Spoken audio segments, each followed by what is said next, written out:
Hay una historia que casi nadie cuenta completa. No la historia del hombre que llenó estadios. No la del cantante que hizo temblar a 70.000 personas con solo abrir la boca. No la del ícono con el bigote, el traje blanco y el puño en alto. Hay otra historia. Una más silenciosa. Una que vive en los espacios entre las canciones, en los momentos que las cámaras no grabaron, en las palabras que sus amigos más cercanos dijeron en voz baja, muchos años después de que él ya no estuviera. Y esa historia empieza con una pregunta que nadie ha podido responder del todo. ¿Por qué algunas personas que estuvieron cerca de Freddie Mercury describieron, en distintos momentos de su vida, una sensación extraña a su alrededor? Una sensación que no sabían cómo nombrar. Que no era miedo. Que no era admiración solamente. Era algo más. Algo que los hacía sentir que cuando estaban con él, no estaban solos del todo. Como si hubiera algo más en la habitación. Eso es lo que vamos a explorar hoy. Despacio. Con respeto. Con honestidad. Porque Freddie Mercury fue un ser humano real. Y lo misterioso en su historia no viene de leyendas inventadas. Viene de algo mucho más difícil de explicar, la verdad misma. Quédate hasta el final, porque lo que vamos a descubrir juntos no tiene una respuesta fácil. Y precisamente por eso, vale la pena buscarlo. Para entender cualquier misterio, hay que empezar desde el principio. Y el principio de Freddie Mercury es, en sí mismo, algo que muy poca gente conoce bien. Farrokh Bulsara nació el 5 de septiembre de 1946. No nació en Londres. No nació en el mundo del rock. Nació en Zanzíbar, una isla pequeña frente a la costa de África Oriental, en lo que hoy es Tanzania. Una isla que en aquellos años tenía colores, olores y sonidos que eran completamente distintos a todo lo que el mundo occidental conocía.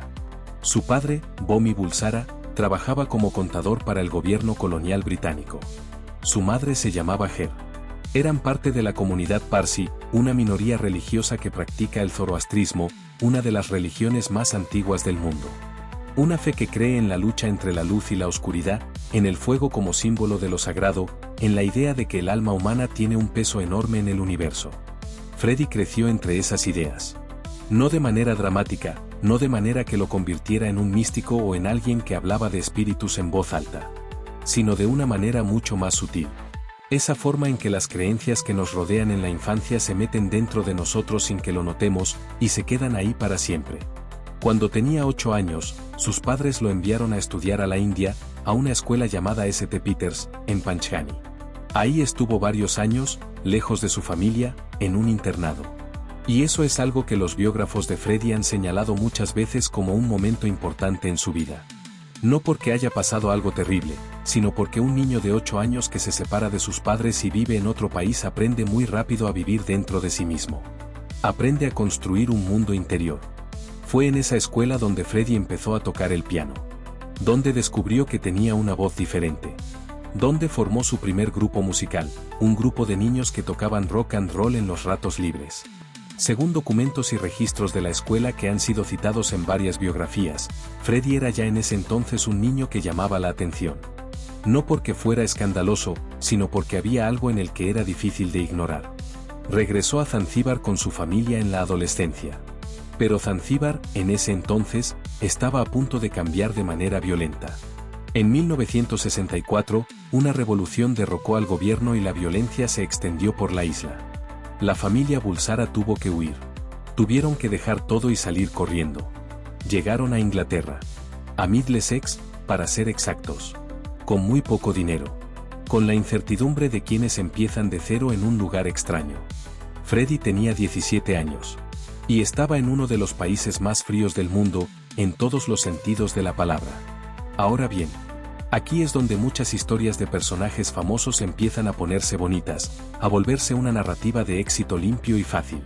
Pero la historia de Freddie no fue así. La realidad es que los primeros años en Inglaterra fueron duros. Su familia no tenía dinero. Freddie estudió diseño gráfico porque era lo que podía estudiar. Trabajó en puestos de mercado. Vivió en cuartos pequeños con varios amigos. Pasó hambre, según algunos de esos amigos, que lo recordaron en entrevistas años después. Y en medio de todo eso, había algo que no desaparecía. Una convicción. Una certeza silenciosa de que él iba a ser algo grande. No lo decía en voz alta con arrogancia. Lo sentía. Y quienes lo conocieron en esa época dijeron, en distintas entrevistas, que esa certeza era casi incómoda. Que no venía de la soberbia, sino de un lugar más profundo. ¿De dónde venía eso? ¿Era solo la ambición normal de un joven talentoso? ¿O había algo más? Esa es la primera pregunta que nadie ha podido responder del todo. Y como vas a ver, no es la última. Freddie conoció a Brian May y a Roger Taylor a finales de los años 60. La banda que terminaría siendo Queen tardó algunos años en formarse completamente. John Deacon llegó después. Y para 1973, el mundo ya empezaba a escuchar el nombre de Queen por primera vez. Pero la historia que más nos interesa en este vídeo no es la historia del éxito. Es la historia de lo que pasaba detrás del éxito. Porque eso es lo que la mayoría de la gente no sabe.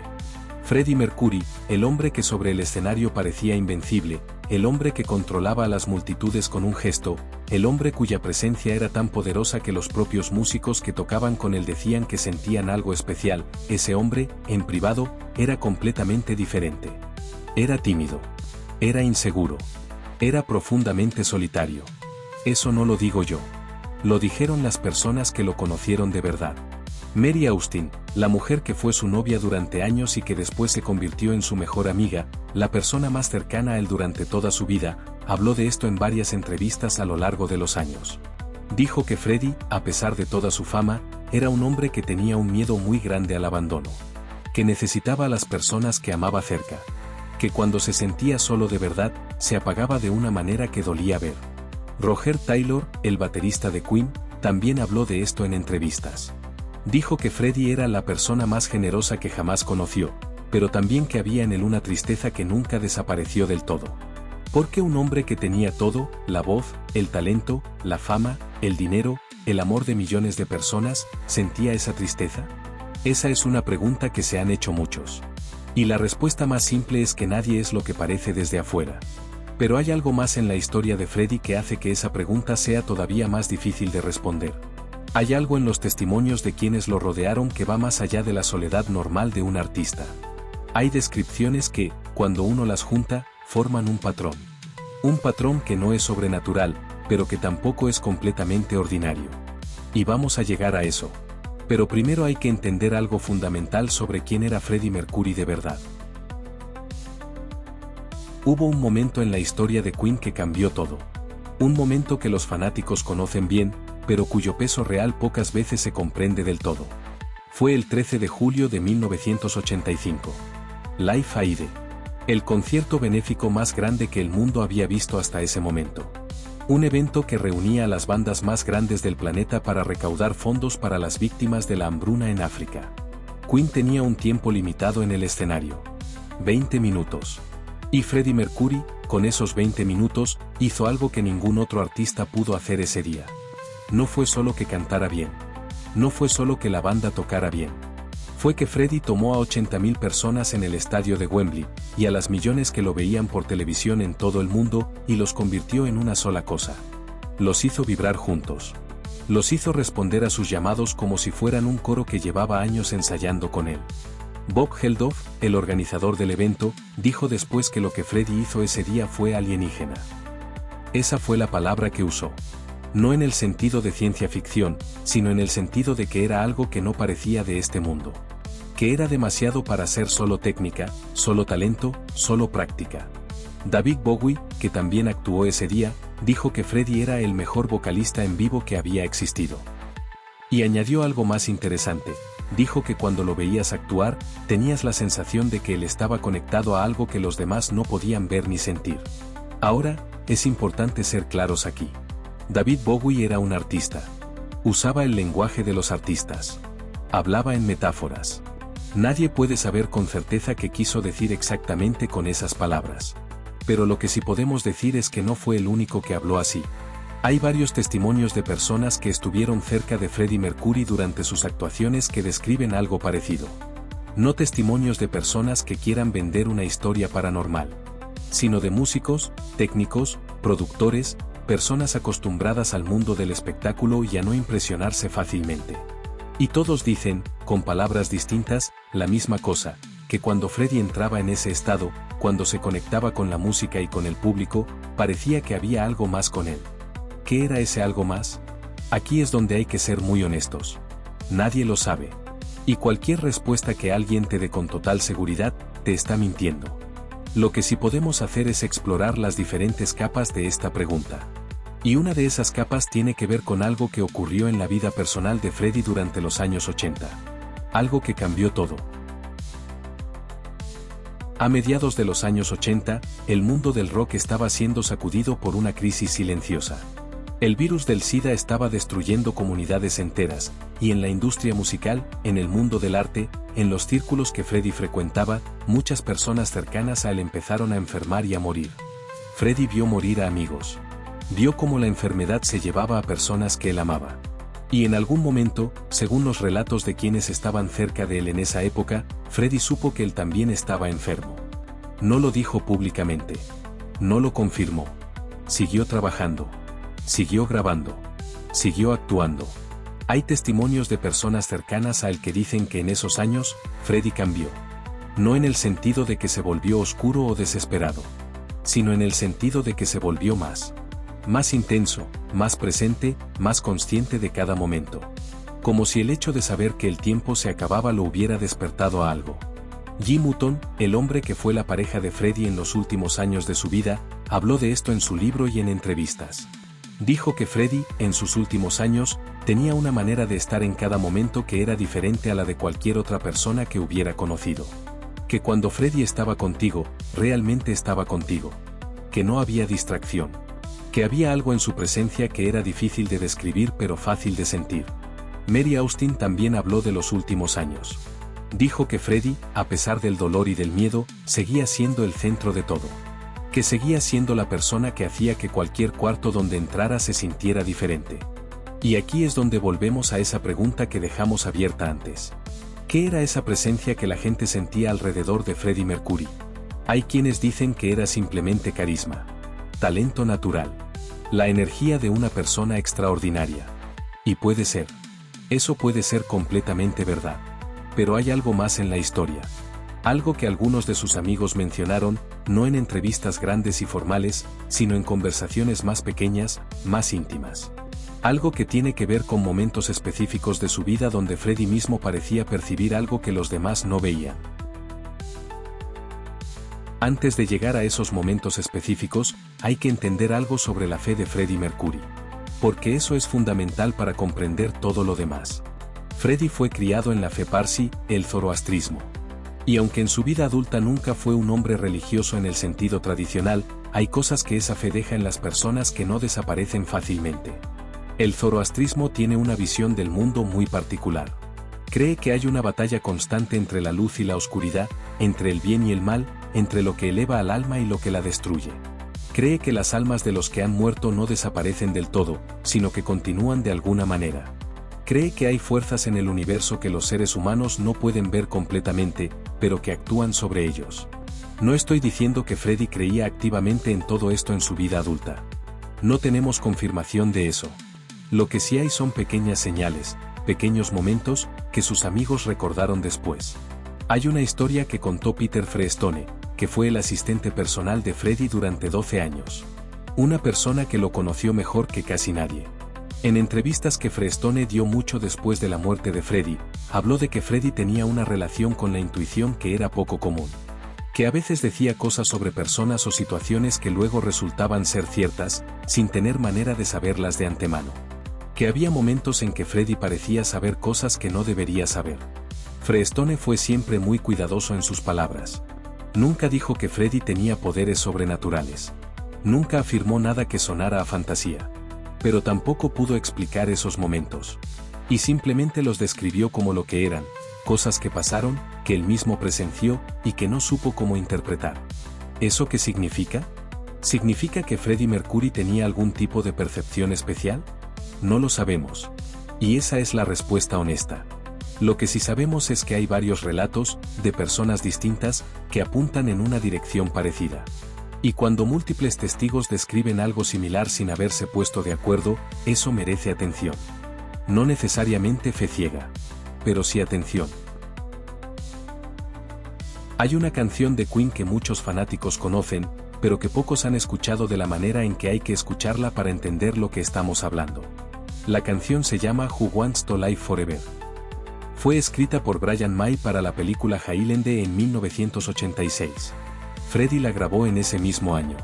Y hay algo en la manera en que la canta que ha hecho que mucha gente, a lo largo de los años, sienta que esa canción es más que una canción.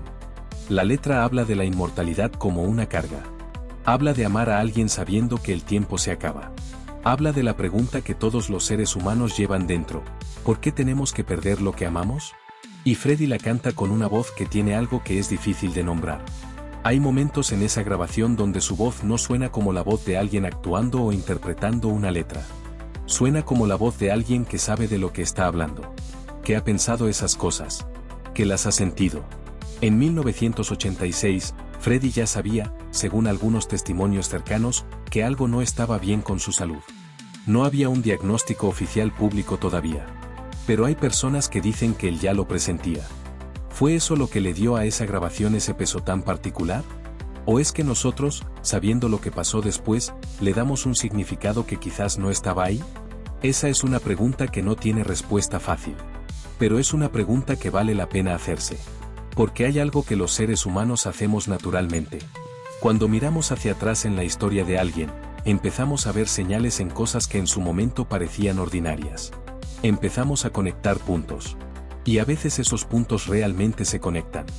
Y a veces somos nosotros quienes los estamos conectando con nuestra propia necesidad de que la historia tenga sentido. La pregunta es, ¿cuál es el caso con Freddie Mercury? Vamos a hablar de algo que muy poca gente sabe sobre los últimos años de Freddie. En los últimos años de su vida, Freddie Mercury se retiró casi completamente de la vida pública. Dejó de salir. Dejó de aparecer en eventos. Vivía principalmente en su casa en Kensington Garden Lodge, que era una residencia enorme y hermosa que él había decorado con un gusto extraordinario. Ahí estaba rodeado de las personas que amaba. Mary Austin, Jim Hutton, Peter Freestone, algunos amigos muy cercanos. Sus gatos, a los que amaba de una manera que todos los que lo conocieron recordaban con cariño. Y en ese espacio, en esos últimos años, ocurrió algo que varios de los que estuvieron con él describieron de maneras parecidas. Describieron una calma. No la calma de alguien que se ha rendido. No la calma de alguien que está esperando el final con resignación. Sino una calma más extraña. Una calma que venía de un lugar que no era fácil de entender. Jim Hutton lo describió así: dijo que en los últimos meses, Freddie tenía momentos de una paz que era casi sobrecogedora. Que había tardes en que simplemente se sentaban juntos y Freddie parecía estar en un lugar interior al que los demás no tenían acceso completo. No estaba ausente. Estaba presente. Pero presente de una manera diferente. Mary Austin dijo algo parecido. Dijo que Freddie, en esos últimos tiempos, hablaba de las cosas que importaban de verdad. No de fama. No de dinero. No de canciones. Hablaba de las personas. De los momentos que había vivido. De lo que había significado todo. ¿Era esa la paz de alguien que había aceptado algo que sabemos todos? ¿O era algo más? Peter Freestone, en sus memorias y en entrevistas, habló de algo específico que es importante mencionar aquí. Dijo que Freddie, en sus últimos meses, a veces parecía estar hablando con alguien que los demás no veían. No de manera que asustara ni que pareciera que había perdido la razón. Sino de manera suave. Como si a veces estuviera en una conversación que los demás no podían escuchar. Freestone fue muy claro, no quiso dar a eso una interpretación sobrenatural. Dijo que podría haber sido el efecto de los medicamentos. Podría haber sido el estado natural de alguien que está muy enfermo. Podría haber sido muchas cosas. Pero lo recordó. Y lo mencionó. Porque para él también fue algo que se quedó. Hubo algo que Freddie Mercury hizo en los últimos meses de su vida que muchos consideran uno de los actos más extraordinarios de toda su carrera. Siguió grabando. Con un cuerpo que ya no le respondía del todo. Con dolor. Con una visión que empezaba a fallarle. Con dificultades para caminar. Siguió yendo al estudio. Siguió cantando. Las sesiones de grabación de lo que sería el álbum Made in Heaven son parte de la historia de Queen que más escalofríos da cuando uno la conoce de verdad. Porque esas grabaciones se hicieron sabiendo que eran las últimas. Todos en el estudio lo sabían. Freddie lo sabía. Y aún así, siguieron. Brian May habló de esas sesiones en varias entrevistas a lo largo de los años, y sus palabras siempre tienen el mismo peso. Dijo que Freddie llegaba al estudio, se tomaba una copa de vodka para el dolor, y cantaba como si nada. Como si su cuerpo no le estuviera fallando. Como si hubiera algo dentro de él que era completamente independiente de lo físico. Una de las últimas canciones que Freddie grabó fue A Winter's Tale. Es una canción suave, casi delicada, que habla de una tarde de invierno frente al lago de Montreux, en Suiza, donde Queen tenía su estudio. Una canción sencilla. Sin drama. Sin la grandeza característica de Freddie. Y es, para muchos fanáticos, una de las cosas más hermosas que jamás se grabaron. Porque hay algo en esa canción que parece un regalo. Como si Freddie supiera que se iba y hubiera querido dejar algo tranquilo, algo humano, algo que dijera, aquí estuve. Aquí sentí el frío y el sol y el agua. Aquí fui real. ¿Fue eso lo que quiso decir? No lo sabemos con certeza. Pero la música habla por sí misma.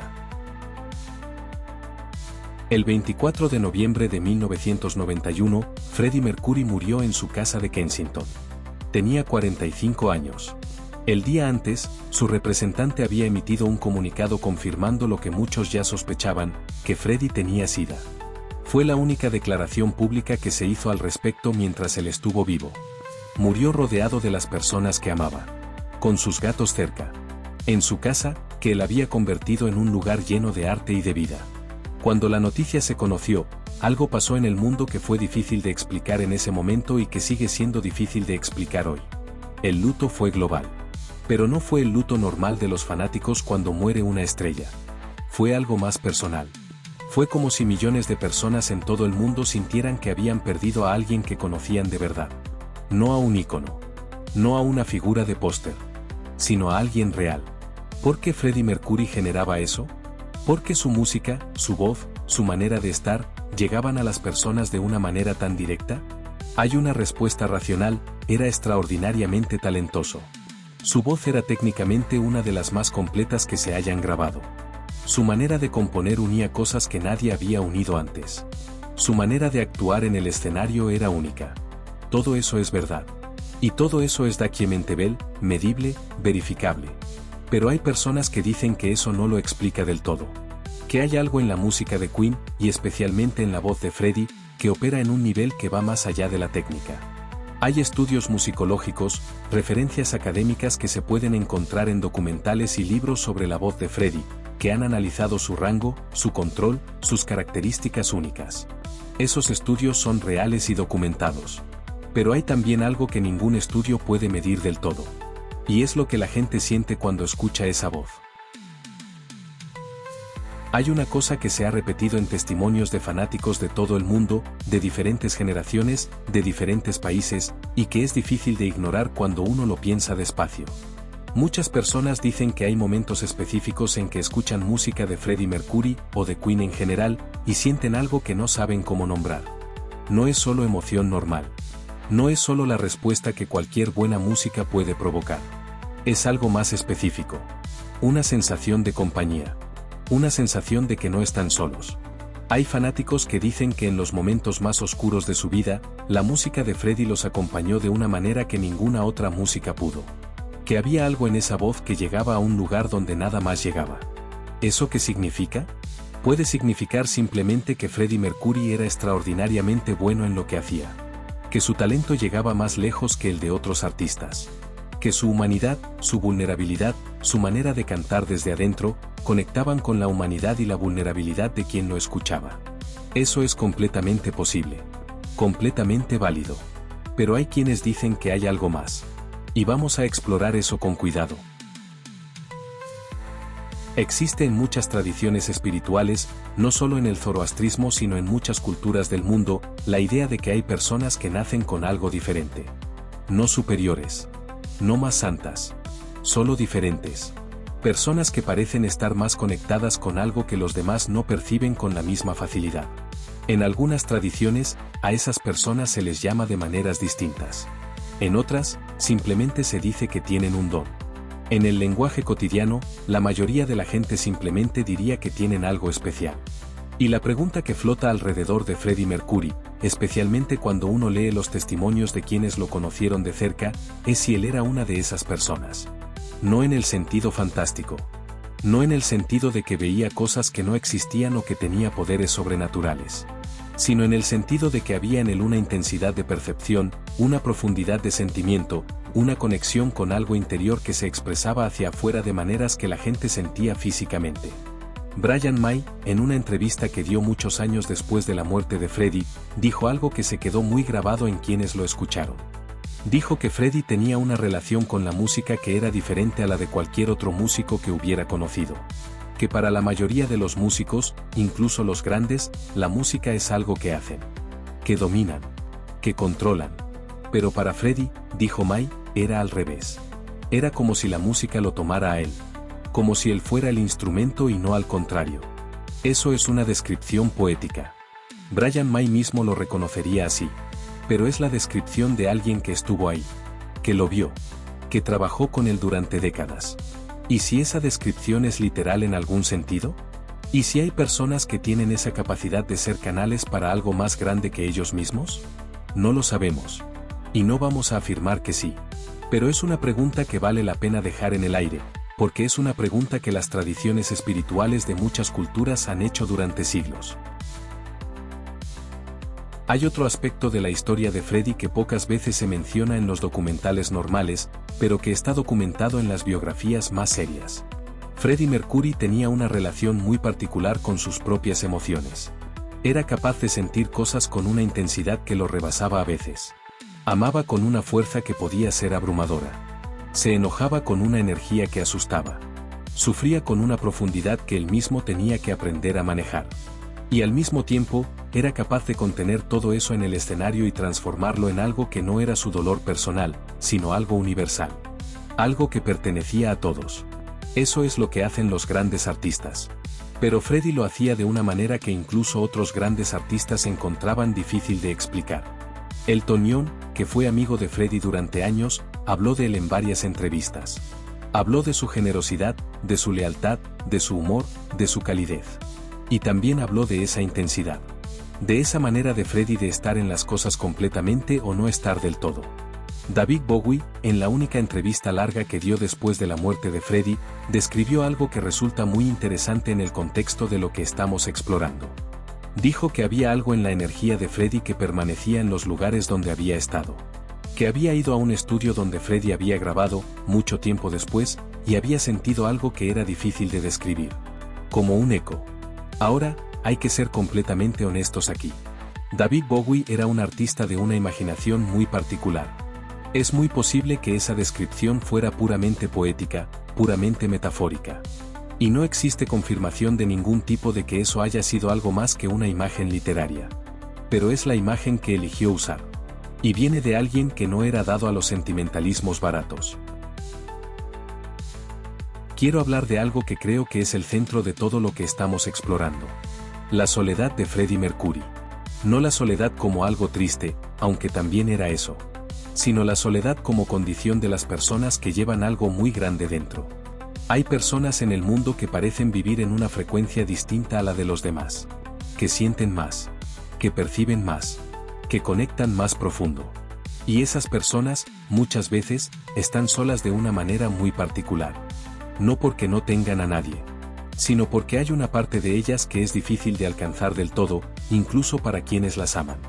Freddie Mercury tenía eso.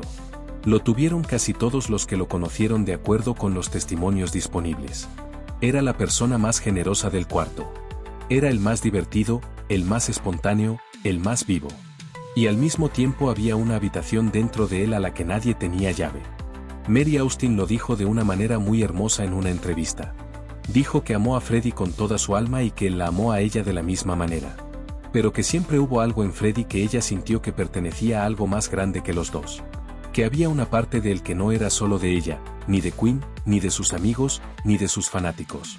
Que pertenecía a algo que ella no supo nombrar. ¿Qué era eso que Mary Austin sintió pero no pudo nombrar? ¿Era simplemente el misterio normal de cualquier ser humano? ¿El hecho de que nadie puede conocer completamente a nadie? ¿O había algo en Freddie Mercury que era genuinamente diferente? Y aquí es donde este vídeo llega a su punto más importante. Porque la respuesta que vamos a dar no es la que quizás muchos esperaban. Hay una manera de pensar en las presencias que no tiene nada que ver con fantasmas ni con lo sobrenatural. Hay personas que, cuando están en tu vida, cambian el espacio que las rodea. No porque tengan poderes, sino porque su manera de existir es tan completa, tan real, tan intensa, que deja una marca. En las personas que las conocen. En los lugares donde estuvieron. En la música que grabaron. En las memorias que sembraron. Esa presencia no desaparece cuando esa persona muere. Sigue estando. En las canciones. En las fotos. En los recuerdos de quienes los amaron. En la manera en que su trabajo sigue tocando a personas que nacieron después de que ellos murieran. ¿No es eso una forma de presencia? ¿No es eso, en cierta manera, lo más cercano que los seres humanos tenemos a la permanencia? Freddie Mercury murió en 1991. Pero su voz sigue viva. Y no solo viva en el sentido de que podemos escuchar las grabaciones, sino viva en el sentido de que sigue llegando. Sigue tocando algo. Sigue acompañando a personas que lo necesitan. Hay jóvenes de hoy, que nacieron mucho después de que Freddie muriera, que dicen que su música cambió algo en ellos. Que hay algo en esa voz que los hace sentir menos solos. Que hay algo en Bohemian Rhapsody o en The Show Must Go On o en Who Wants to Live Forever que les habla directamente. Que parece que fue hecha para ellos. ¿Cómo se explica eso? ¿Con talento? Sí. ¿Con genio musical? Sí. ¿Con la universalidad de las emociones que Freddie sabía expresar? Sí. Pero también, quizás, con algo que es más difícil de medir. Algo que tiene que ver con la manera en que algunas personas, las que viven con toda su alma, dejan una huella que va más allá de lo que cualquier análisis puede capturar del todo. Hay una historia, y la cuento porque es real y está documentada, aunque su interpretación sea libre. Cuando Queen grabó The Show Must Go On en 1990, Brian May tenía dudas de que Freddie pudiera cantarla. La canción es extraordinariamente difícil. Requiere un rango y una potencia que en ese momento, dado el estado de salud de Freddie, parecían imposibles. May le preguntó a Freddie si podía hacerlo. Y según lo que May contó en entrevistas, Freddie respondió con algo que quedó grabado en la memoria de todos los que estaban ahí. No dijo voy a intentarlo. Dijo, con una copa de vodka en la mano, algo parecido a voy a hacerlo, cielo, y entró al estudio. Y lo hizo. Lo cantó en una sola toma. Una de las actuaciones vocales más poderosas de toda la historia del rock, grabada por un hombre que estaba gravemente enfermo. ¿Cómo se explica eso? La respuesta médica diría que el cuerpo humano puede hacer cosas extraordinarias bajo ciertas condiciones. Que la adrenalina, la concentración, la voluntad, pueden superar límites físicos de maneras que sorprenden a los médicos. Eso es verdad. Pero hay personas que escuchan esa historia y sienten que hay algo más. Que hay algo en la manera en que Freddie hizo eso, en la manera en que vivió sus últimos años, que habla de una fuerza que no viene solo del cuerpo ni solo de la mente. Que viene de un lugar más hondo. ¿Cuál es ese lugar? Cada quien le pondrá el nombre que su propia fe o su propia manera de entender el mundo le permita ponerle. Algunos dirán que es el espíritu humano. Otros dirán que es la gracia de algo superior. Otros dirán simplemente que es lo que hace especiales a los seres humanos cuando se niegan a rendirse. Todas esas respuestas tienen algo de verdad. Y ninguna tiene la verdad completa. Quiero hablar, antes de cerrar, de algo que me parece importante y que tiene que ver con la manera en que recordamos a Freddie Mercury. Hay una tentación, cuando alguien muere y se convierte en leyenda, de convertirlos en algo que ya no es del todo humano. De hacerlos más grandes que la vida de maneras que en realidad los achican. De quitarles la fragilidad, el miedo, la duda, las noches difíciles, y dejar solo el ícono, la imagen brillante, el póster. Y con Freddie Mercury eso ha pasado mucho. Pero la verdad es que Freddie Mercury fue un hombre que tuvo miedo. Que fue inseguro. Que amó y fue amado y también fue lastimado. Que tuvo días en que todo era brillante y días en que todo era oscuro. Que enfrentó una enfermedad con una dignidad que le costó algo. Que murió a los 45 años, que es demasiado joven, que es un dolor que sus amigos llevan todavía. Y lo que hace que su historia sea verdaderamente misteriosa no es nada sobrenatural.